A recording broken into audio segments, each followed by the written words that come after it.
I have felt ashamed, yes, embarrassed and emasculated, which has prevented me from seeking the support I desperately need. Hi, I'm Irene. This is Coffee with a Therapist, where we explore your truth, speak your truth, and hopefully help you to live your truth. Every week, I invite my clients into my therapy room through letters. Today's client is called King. Nice name. Over the past few years, I have found myself trapped in a deeply troubling and painful situation. I'm a man who has been experiencing domestic violence at the hands of my wife. It has been extremely challenging and emotionally draining ordeal. And I'm reaching out to you today in the hope that you can provide me with some clarity and assistance. That's not the end of the letter. We always assume that domestic violence is purely in the hands of men on women. I'm wondering how many men are suffering with abuse from their spouses and they are quiet. Because traditionally, society tells us that men are strong physically so that they can retaliate and women should fear them.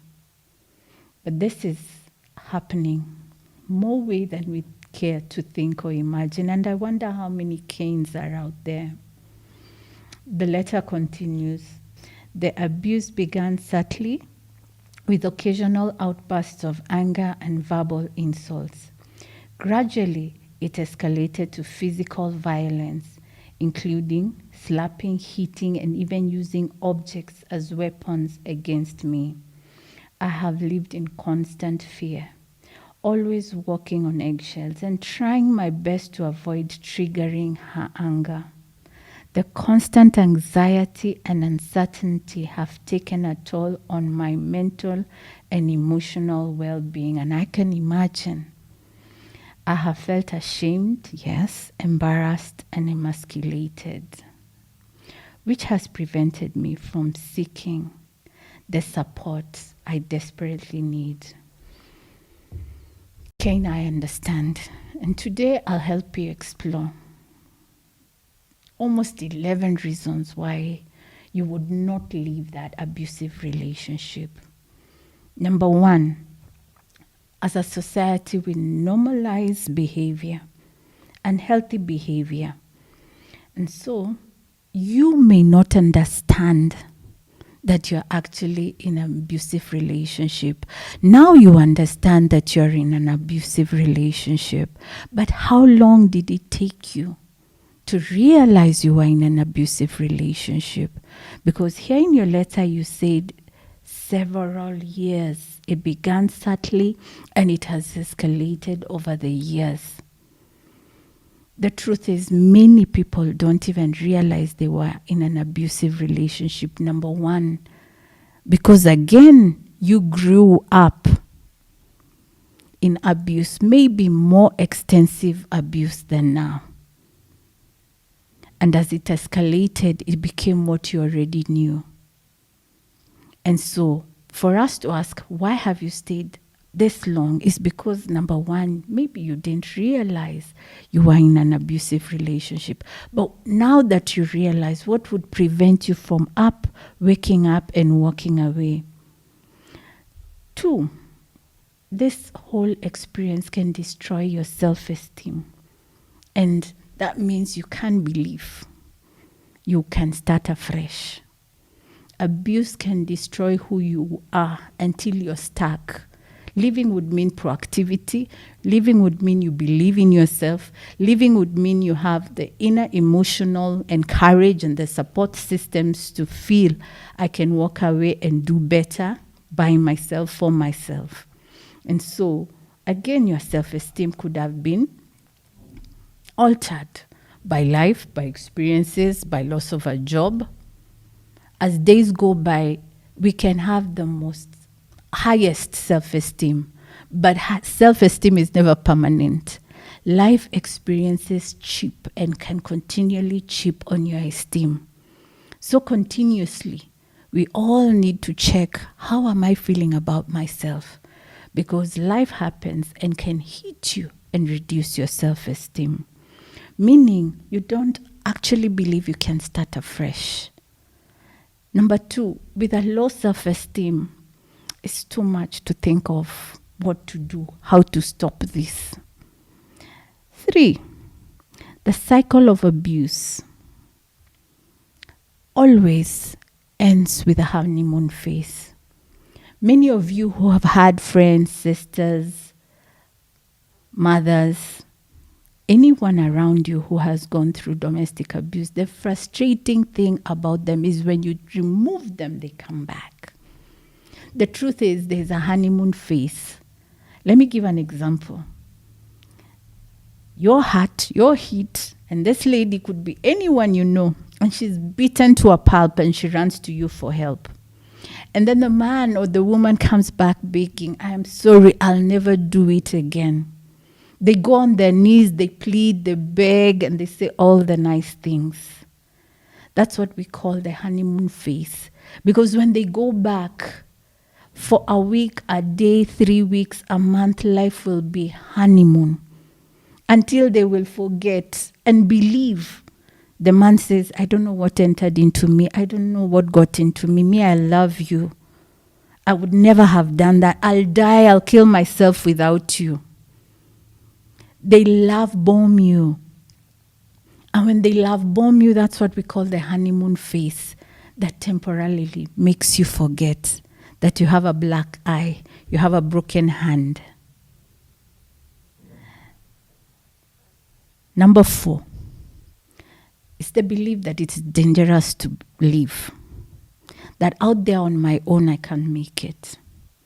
Out there on my own, I won't be able to do it. And then we have the cycle of abuse. Many of you who have lived with somebody who has experienced domestic violence, they have gone, come. You pack their bags, you say this is the last time, you take your loved one and they go back. Do you know the cycle of abuse takes up to 7 times, leaving, coming before they eventually and finally want to go. And Cain and many other Cains out there, or Clara or Kate, will leave 7 times in their minds or physically and then come back. Leave and come back. And many of us, we say, usinipigie, don't call me when he beats you again. You have gone back. I want nothing to do with it. Many times it's the belief that I really love this person, and if I'm patient, they'll change. There's also the belief that I'm responsible. It was my fault. And that has a lot to do with the spouse again, who is experiencing that domestic violence. And this is what I call magical thinking. Magical thinking has a lot to do with coming from a dysfunctional family, where things are bad and you minimize, you say it's not that bad. Beside, my hand was weak. No wonder it was broken. Anyway, I had lifted a lot and I fell when I was 5 years old. So when he just threw, it broke. He didn't mean really to break me. I had just have brittle bones. It's a magical thinking we minimize so that we can continue to survive. And this is a habit many of us adapt growing up. Society perpetuates a ride or die mindset, including the church, where we say, vumilia to just hold on, pray, persist, have faith. God will change him. Didn't he change so and so? And she stayed and waited. And so that perpetuates that thinking. If I leave, what will society and culture think? And Cain, sometimes you're thinking, I am a man. If I go out, what will people think? What will be the reason for me leaving? That my wife beats me? Really? You're not a man. Fight back or do or take charge. A man needs to take charge of his family, Or what will happen with the kids? I can't start again. What will society think of my broken family? It's a stigma. You are separated, you're divorced, you're from a dysfunctional family, you're a church man. Many are those key reasons that keep somebody continually to absorb abuse. And it wears down on you, it tears down on your self-esteem.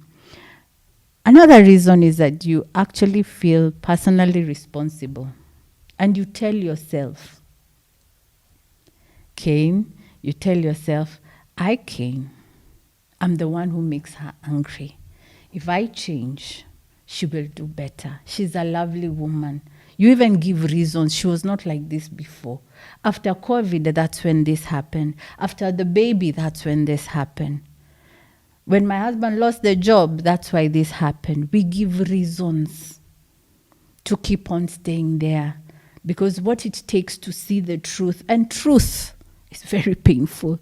Truth is hard. If truth was easy, everybody would be able to tell out their secrets and people will not have mental issues.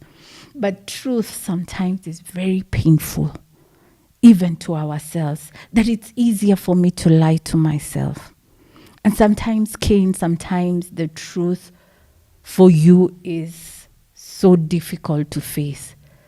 That I'm a strong man, I go to the gym and my wife beats me and I can't discipline her. How do you wrap your head around that?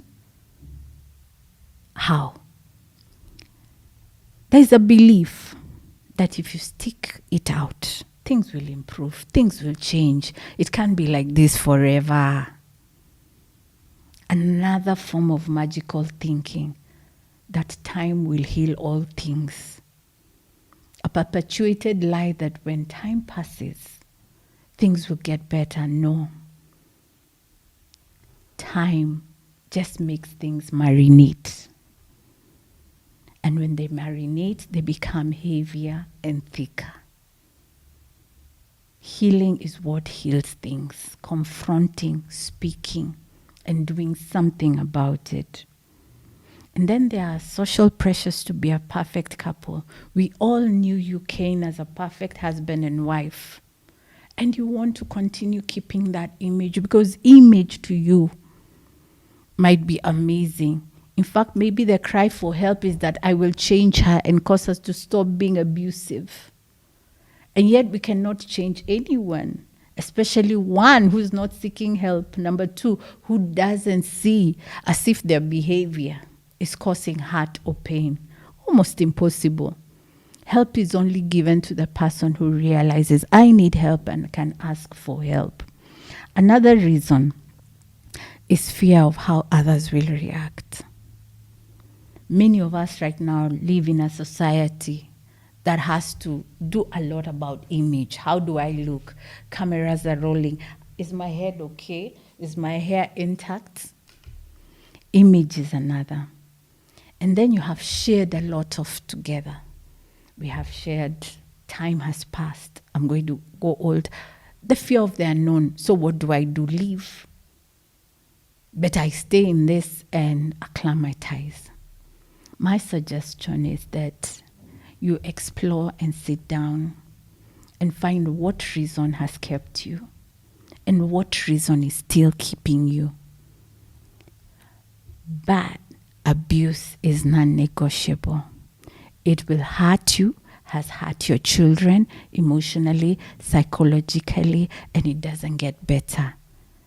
Dealing with it is the only way out. Not above, not below, not on the side, but right through it. Whatever the solution is, it has to be a solution.